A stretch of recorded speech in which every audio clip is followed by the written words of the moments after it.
Bienvenidos a Más allá del mineral, un siguiente capítulo en este podcast donde vamos a entrevistar al profesor Waldo de la Universidad Técnica Federico Santa María y ahí nos va a ir contando un poquitito cómo ha sido su historia con la relación con la minería, con la metalurgia. Así que más que nada, bienvenido a este podcast, gracias por estar aquí. Profe, primero que nada, recordarme también que yo fui su alumna, así que más que contenta que esté con nosotros. Bueno, profe, que me cuente quién es usted, Waldo Valderrama, quién es, cómo parte con esta carrera y que nos cuente un poquitito. Mira, yo crecí de niño vinculado a la Santa María porque uno de mis primos vivió en mi casa mientras yo era pequeño y mientras estudiaba acá.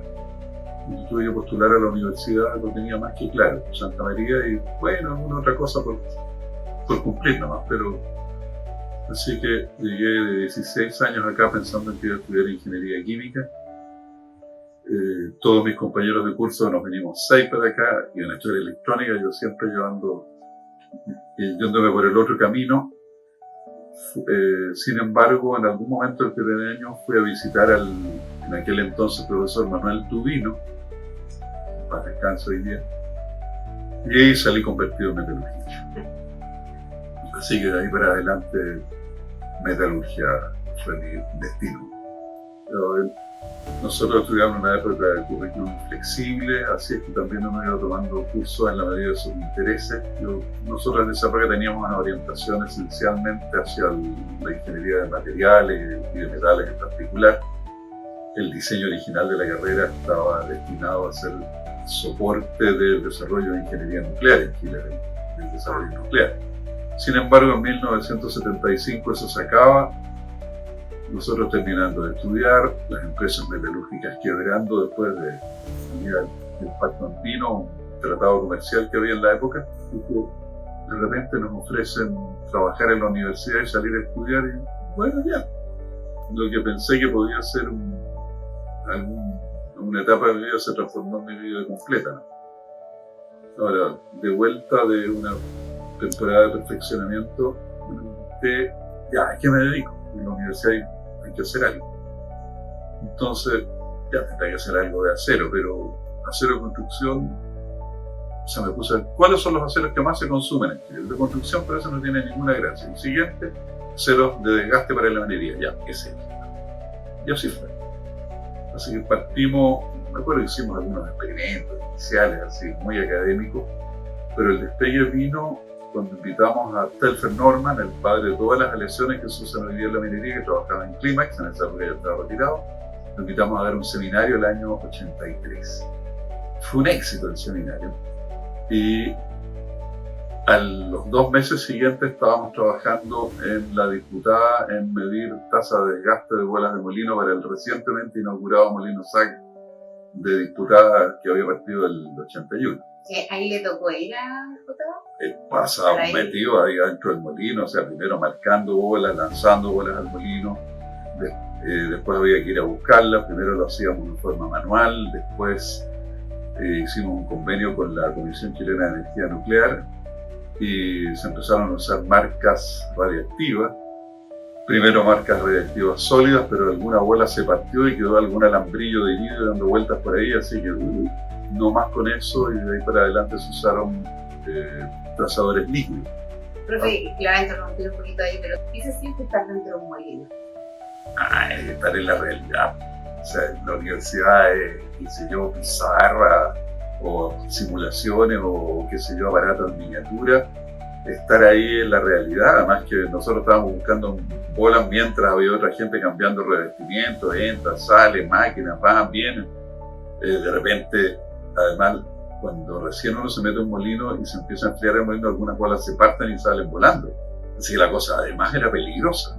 Después se estableció la norma de poner lonas sobre la carga, digamos, cuando se van a hacer trabajos de mantención, precisamente para prevenir eso. Al tiempo después hicimos estudios de fractura de bolas en los molinos, irradiando bolas completas. Se fue todo un desarrollo que hizo la Comisión Chilena de Energía Nuclear para ver cómo irradiar esas bolas en una magnitud suficiente para poder recuperarlas, pero no tanto para que fueran peligrosas. Y eso además fue todo un estrés porque había que capturar cada pedazo de esas bolas, no podían andar quedando fragmentos de radioactivos por aquí y por allá, así que fueron meses siguiendo todo lo que botaba el molino.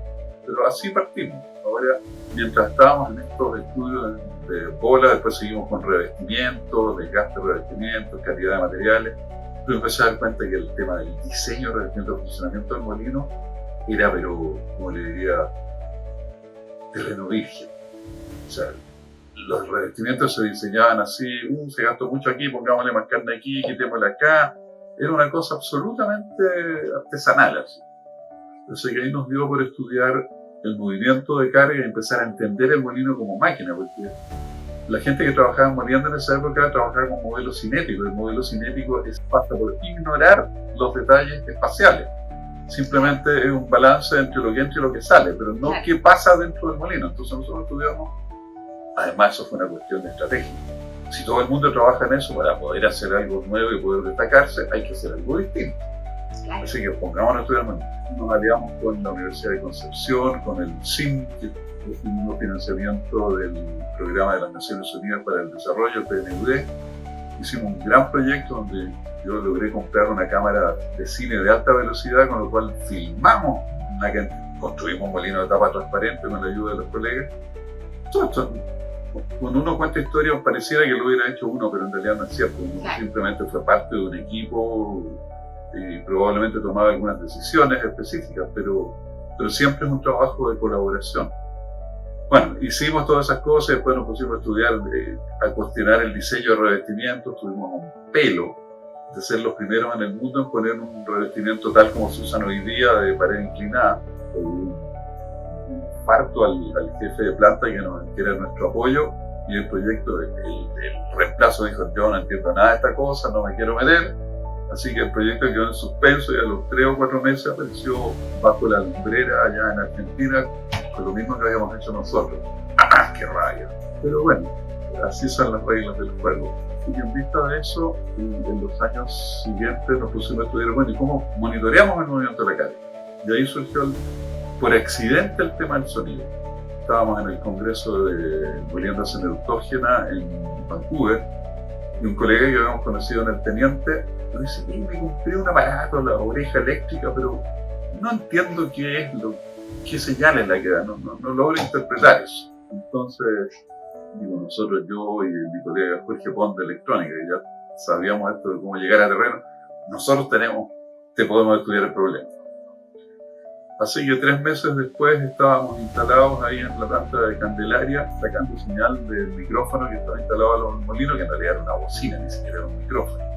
De ahí nos dimos cuenta de todo el tema de los impactos sobre la carga cuando subía la velocidad. Entonces concebimos la idea de hacer un sistema que contara impactos para darse cuenta de en qué momento le estábamos pegando el revestimiento, y por lo tanto no estábamos moliendo, sino que más bien deteriorando bolas y revestimiento. Esto se transformó después en un proyecto FONDEF, donde desarrollamos un aparato ya industrial que se instaló por primera vez en Antamina.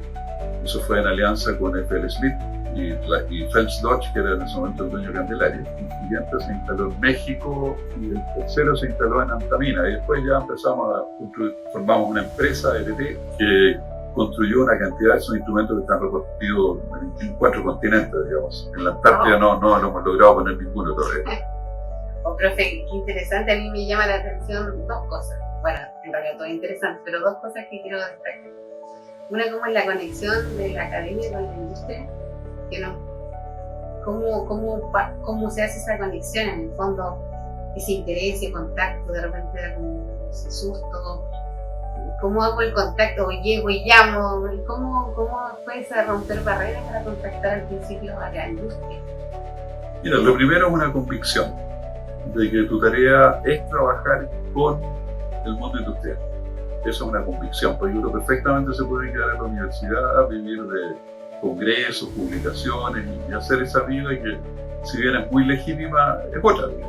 Segundo, uno tiene que entender la lógica o las condiciones de contorno del mundo industrial, que tiene otra velocidad, tiene otras limitaciones, no tiene el tiempo que uno tiene en la universidad de quedarse pensando en cualquier cosa el tiempo que sea necesario hasta entender, ahí hay que actuar. Y el tercero, hay que estar dispuesto, digamos, a salir a la calle a hacer cosas. O sea, ahora, la estrategia que usamos nosotros fue hacer un seminario, invitar a la gente sobre el tema de materiales, que se sabía poco en esa época, con un experto del primer nivel internacional, y eso nos puso en vitrina, y los mismos colegas nos invitaron: ¿y a ustedes no les gustaría hacer tal cosa? Encantado. Esa fue la entrada. El tiempo después, el que trabajamos con Miguel Durán, que después llegó a ser el presidente ejecutivo de Anglo American en Chile, con el tema de revestimiento. También ahí es lanzarse al agua, estar dispuesto a levantarse, qué sé yo, a las 4 de la mañana, porque hay que estar a las 7:30 en bronce, y hay que estar todo el día, volver en la tarde. No, porque desde el punto de vista de la comodidad, digamos, es una vida distinta. La familia también, en cierto modo, lo sufre, y el papá anda viajando mucho tiempo, así. Entonces, a mí me parecía que era, en cierto modo, lo correcto, así. Y qué buena esa conexión, porque en el fondo, como dice usted, está la necesidad de la industria, pero que no puede parar. O sea, cuando uno está operando, no te da tiempo de cómo podría resolver ese problema, y uno tiene que sacar la producción adelante, como sea. Bueno, por eso que cuando uno llega, como uno observador externo, uno ve cosas que los colegas no ven. Entonces, y el resto es cultivar buenas relaciones para inventar cosas que hacer. Y de hecho, la industria, o sea, las plantas son una fuente pero infinita de problemas a resolver. Así que cuando uno termina, nos falta otro al cual estar dedicado. Ahora, la otra cosa interesante que hicimos a lo largo de estos años, y eso viene de mis colegas electrónicos, pero yo participé activamente en eso, fue cambiar el modelo de congreso con el cual se hacía intercambio de conocimiento. O sea, hasta el año 80 y algo, lo típico era un congreso de tipo académico, como el CONAMET, así, que van los académicos, presentan sus artículos, y qué sé yo, hacen un póster, y en 5 minutitos tienen que resumir lo que están haciendo, donde hay una gran variedad de temas y donde pocos son capaces de seguir toda la gran variedad de lo que hacemos. Entonces, y el otro modelo es el congreso organizado por una empresa grande, ¿no es cierto?, que en el fondo pone el programa. Y nosotros elaboramos un modelo en que juntábamos proveedores con usuarios. Entonces, no había un call for papers en el sentido clásico, sino que buscar gente o temas, desarrollo que se hubieran hecho en la empresa, experiencias que se hubieran logrado, mejoras, etc. Y convencer a la gente que presentara. Y a los proveedores, a su vez, y darles una vitrina con mucha gente de planta para mostrar sus productos, sus soluciones, etc. Pero lo esencial era generar esas conversaciones, esos vínculos, que la gente se encontrara, se conociera, se tuviera confianza y pudieran colaborar y hacer cosas juntos. Incluso en todos esos workshops organizamos lo que se llamaban unos talleres, en que dividíamos a todos los participantes una tarde por tema. Por ejemplo, un taller de bola, un taller de revestimiento, un taller de control, un taller de operaciones, etcétera, etcétera. Y se juntaba la gente ahí allá a conversar libremente. De eso ni siquiera quedaba registro. Era un espacio de socialización y técnico a la vez. Y de conexión también, al fondo, aunque no quedaba grabado, en el fondo así en las redes para después. Exacto. Exactamente. O sea, y al final ese modelo ha resultado ser exitoso y ha perdurado, porque se formaron empresas, Gecamin, Doctus, etc. y varias otras más pequeñas, digamos, que trabajan sobre ese modelo, juntar proveedores con usuarios en temas específicos. Que corrosión, que bombas, que corriente transportadora, que trancado, que molienda, que geometalurgia, etcétera, pero siempre es un foco. Y anda bien. Y en ese sentido la industria se ha visto favorecida por este enfoque, que no son 5 minutos, no, tienes 20 minutos para contar tu historia bien contada. Y por otro lado, el sistema se financia, se sostiene. Profe, bueno, yo conozco eso como que fuese de toda la vida, pero usted vivió el cambio que no es así. No. Claro, como usted me lo cuenta como algo nuevo, yo digo, pero si es lo que hace, pero en realidad yo no lo viví. Antes de eso no era así, era solamente 5 minutos por presentar un paper. Es que todavía es así, pero lo que nosotros hicimos fue en el fondo inventar un modelo distinto para la época de cómo reunirse. Entonces, claro, ahora me da gusto saber de que es como el sentido común. Claro. Pero no siempre fue así. No, es rico cuando ya pasa el tiempo y uno mira hacia atrás y se da cuenta, lo que hicimos sirvió. Me pasó con Excelencia Operacional. Cuando partimos de Excelencia Operacional y proyecto, no, era muy difícil. El día es el lenguaje común, como sí, este es el objetivo común, resolvamos una RDP y es como algo como que siempre estuvo, pero en realidad cuando fue ese cambio fue lo difícil, la innovación, etc.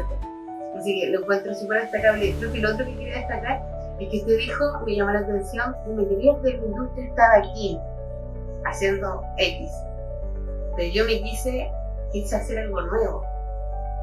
No, pero es un tema de supervivencia, Graciela. Lo que pasa es que si tú tienes gente muy experta que ha hecho sus doctorados en eso en las mejores universidades del mundo, es muy, pero muy improbable que tú puedas hacer algo diferente o mejor o siquiera incluso comparable a lo que ellos están haciendo. Entonces, ahí no tienes ninguna posibilidad de destacarte. Es un tema de supervivencia, tienes que hacer algo distinto. Nuestro razonamiento fue, miremos, y eso viene de los estudios de la metalurgia de materiales. Nosotros no hacemos grandes modelos matemáticos de las cosas. Respiramos, tomamos una probeta, la cortamos, la pulimos y le miramos la estructura. O si no, hacemos otra probeta, la probamos mecánicamente y actuamos como los médicos, en el sentido de que hacemos diagnóstico. Y que uno hace una construcción mental que no necesariamente está mediada por cálculo, o bien si hay cálculos, son cálculos relativamente simples. Entonces, esa manera de observar y seguir el fenómeno, ¿no es cierto?, nos llevó a pensar que con el molino podríamos hacer lo mismo, estudiarlo como fenómeno, como objeto físico, como objeto mecánico, partes que se mueven como una máquina. Bueno, esto efectivamente nos dio dividendos y fuimos de los primeros nosotros también en hacer ese tipo de observaciones y por lo tanto ilustrar que algunos de los mitos que habían en la época sobre cómo operar molinos no tenían soporte y por el contrario eran erróneos. Lo típico es que se puso duro el mineral y nada, no era que se hubiera puesto el mineral, que estábamos gastando energía en pegar el revestimiento y esa energía se perdía, pero le pasábamos la cuenta al mineral.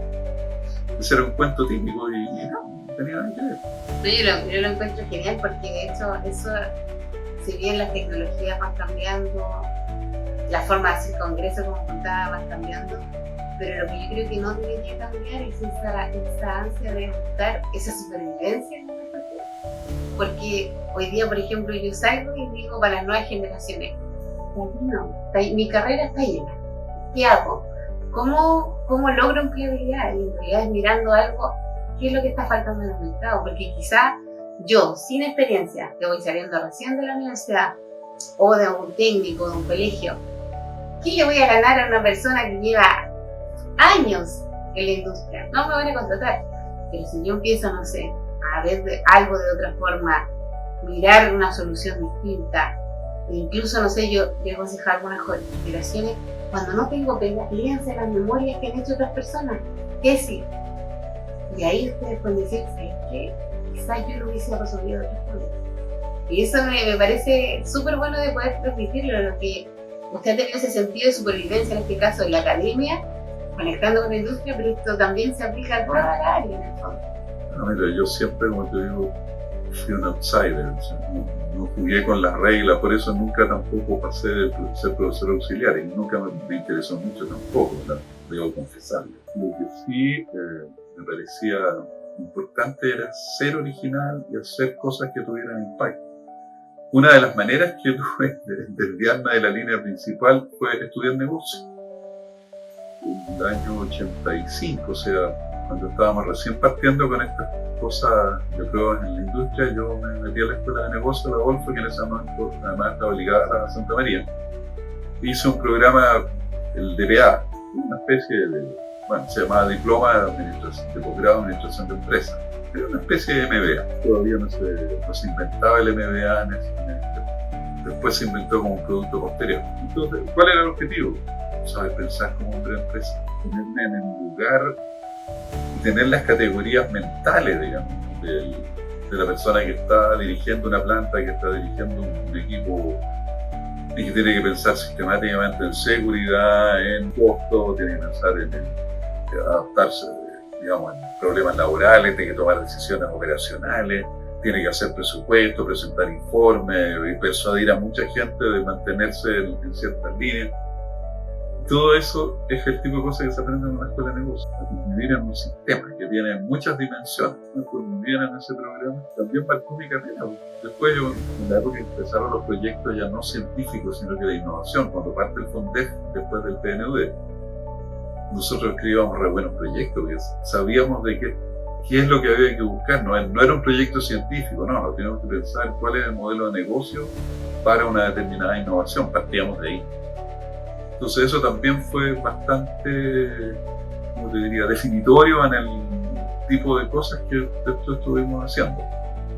Haber estudiado negocios, tener una mirada más amplia que la exclusivamente científica. Profe, hay una consulta, quizá medianamente alejada de lo que estamos conversando, pero la Santa María, como deciste, fue como nos conocí, sobre todo en su gran parte de su historia, como ingenieros de materiales. ¿Cuándo llega este punto en que llegan o empiezan a ver ingenieros extractivos, metalurgistas extractivos? ¿Cómo pasa eso? ¿Cómo empieza a llegar metalúrgicos de la Santa María a las países? Mira, creo que prepararnos.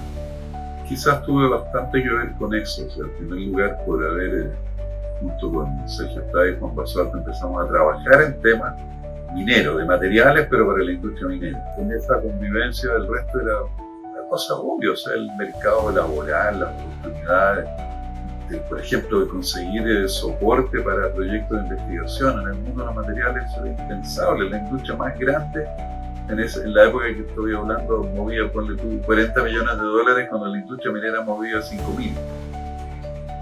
¿Por dónde perderse en ese sentido? Que el desarrollo estaba por ahí. Ahora, eso significó muchas tensiones internas, muchos problemas. Y yo diría que eso despega cuando en la rectoría de José Rodríguez, con quien yo tenía un buen vínculo de amistad y trabajo conjunto, retira una restricción que teníamos antes, por rigidez del Ministerio de Educación, en que solamente podíamos recibir alumnos de plan común. Entonces eso nos restringía enormemente. Entonces se abre la puerta para el ingreso directo a la carrera de metalurgia, y simultáneamente también José Rodríguez autoriza creación de plazas, y en esas plazas empezamos a buscar gente que ya estuviera vinculada al mundo minero. Y el resto ha sido un desarrollo poco a poco. Juan Patricio Ibáñez apareció por ahí, después apareció Jorge Pinza, nuestro ahora difunto profesor colombiano, un amigo, pero en fin.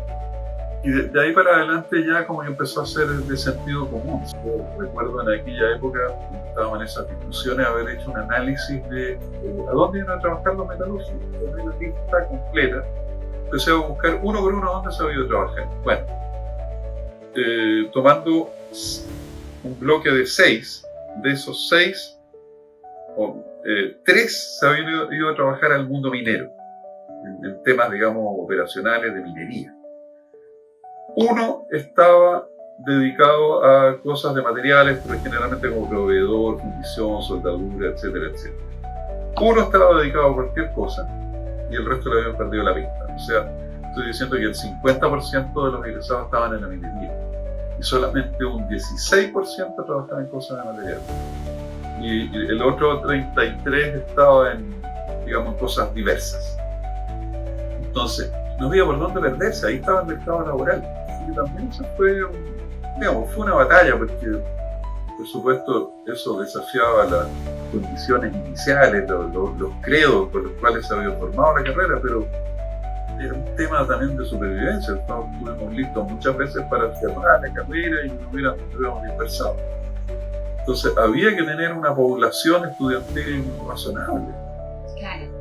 No, y el mundo minero es atrayente también para los jóvenes. Está lleno de problemas, está lleno de cosas que hacer. Es uno de los pocos mundos donde Chile tiene clase mundial. Entonces tú te codeas con lo mejor del mundo en eso. Y Chile es un país minero en el fondo, entonces que bueno, como migra la carrera. Yo recuerdo cuando entré a la universidad me decían siempre, o sea, cuando entré a trabajar, pero ustedes también son extractivos. Como que yo creo que ya no se da tanto, pero yo sabía hace 10 años, entonces sí, también somos extractivos, pero también tenemos formación en materiales.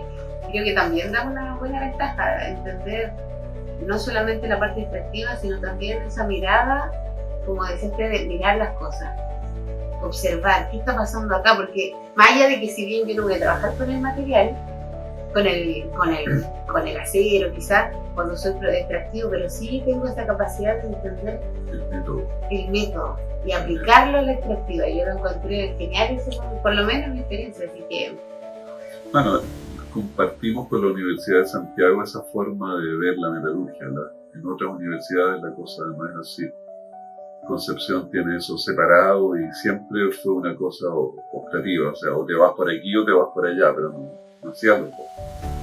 En la Universidad de Chile tenía minas, y minas tenía una fracción de metalurgia extractiva, pero materiales tenían diversas épocas la carrera, pero no les ha ido bien en mi apreciación, o sea, no han logrado tener algo estable, así que más bien trabajan, digamos, en asociación a otras carreras. Ahora, el otro hecho importante para nuestro departamento fue la carrera de minas. Inicialmente el departamento de mecánica hizo un proyecto, desarrolló un plan, pero el consejo académico no lo aprobó y esto quedó dando vueltas un tiempo y en algún momento otra vez José Rodríguez nos preguntó si estábamos dispuestos a tomar el proyecto y para sorpresa mía mis colegas dijeron sí de inmediato. Así que nos pusimos a trabajar de cabeza en eso. Yo estuve a cargo de armar el primer plan de estudio y sobre todo de sacar adelante el proyecto en términos conceptuales de para dónde íbamos. Y hasta ahora hemos tratado de hacer una buena decisión, tenemos muy buenos alumnos en minas. Quizás la debilidad más importante de eso sí es esta separación geográfica, digamos, que siempre tiene alguna fragilidad, pero eso se ha ido cubriendo con cultivo de buenas relaciones humanas entre los profesores. Qué bonita la historia de la carrera, un poco su historia viviendo en la academia, pero creo que también representa toda la historia en general de la carrera. Totalmente bonita, inspiradora. Aprender también, de verdad que me lo imagino tirando ahí vuelas dentro de un molino, que también estaba dentro de un molino y ha sido impresionante. Todo lo que es gigantismo, estar en terreno es algo que yo siempre quise. Yo amo la educación. Yo siempre quise ser profesora, pero primero dije no voy a ir al servicio militar. Tienes que saber. Necesito el terreno. Tienes que saber de qué estás hablando, no solamente las versiones abstractas. Sí, así que muchas gracias por su historia.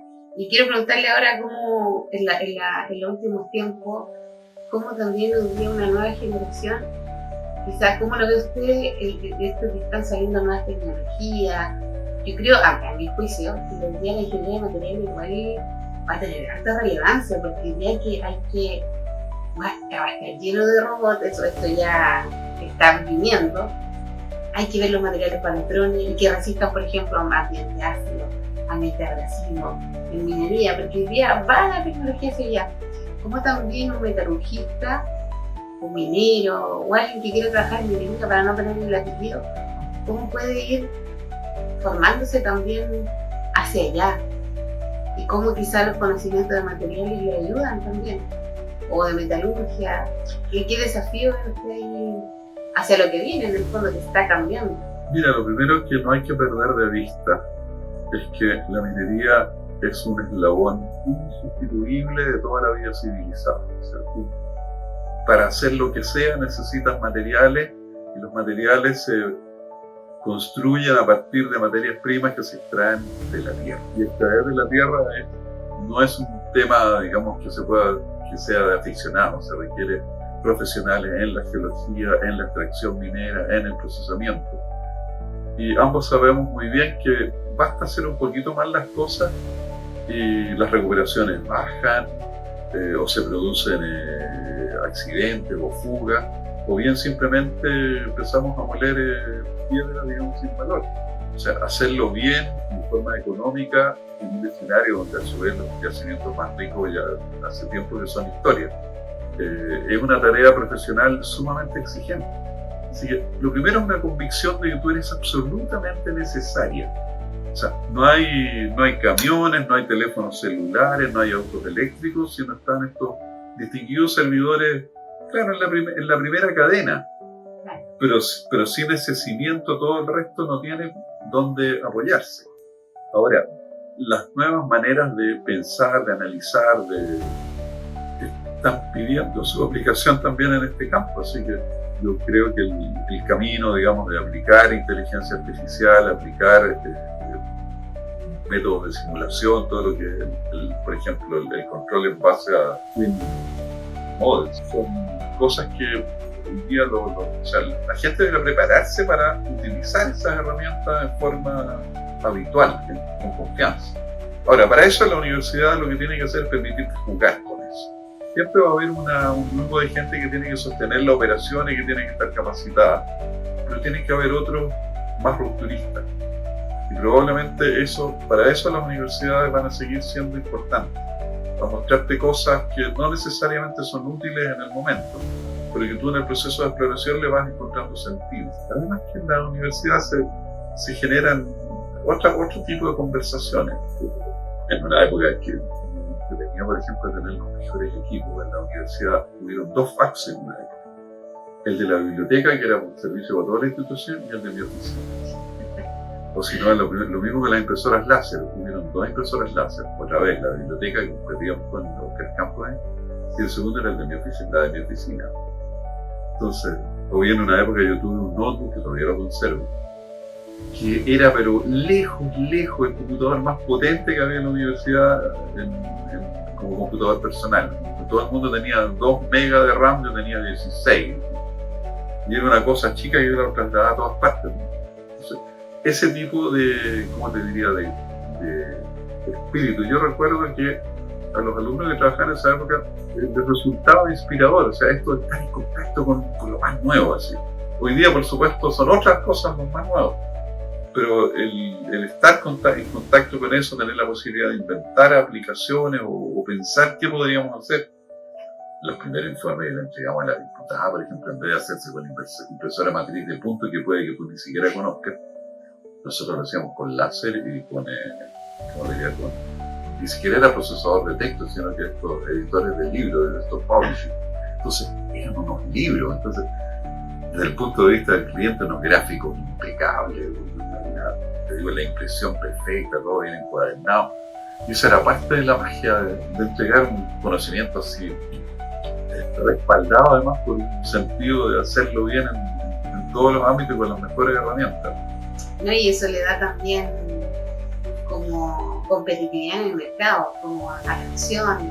Desde el punto de vista del cliente, yo creo que lo mismo hoy día no es que ya no se necesite estudiar metalurgia, tecnología, porque eso es súper relevante, el proceso lo necesita y el proceso está. Que si uno le da algún toque de alguna algo distinto que estoy haciendo yo, me hago más competitivo también en el mercado.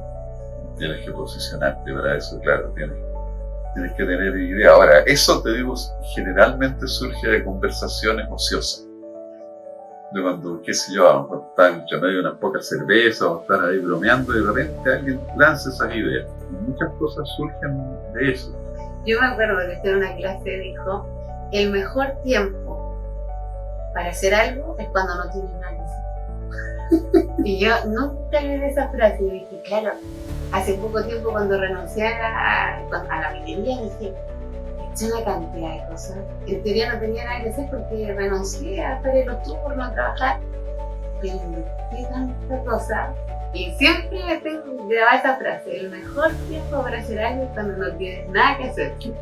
Y claro, porque uno puede echar a bailar, volar su imaginación y hacer. Y estás acostumbrada a desplegar un nivel de potencia, o sea, de energía por unidad de tiempo grande del trabajo que traes previamente. Claro. Entonces no te agota. Ahora, si tú me dices que yo trabaje de la forma que trabajaba hace 20 o 30 años, digo, me abrumo. Ya estoy mayor, pero en esa época la cosa era darle, porque cada idea, como que las ideas te tiraban a perseguirlas. Y cuando tú logras tomar el hilito de llevar algo adelante, eso no hay que soltar, hay que seguir con él. Claro. Profesor, muchas gracias por su tiempo. Yo creo que podríamos conversar como 3 horas, pero igual le doy gracias por este tiempo y quiero ir finalizando ya.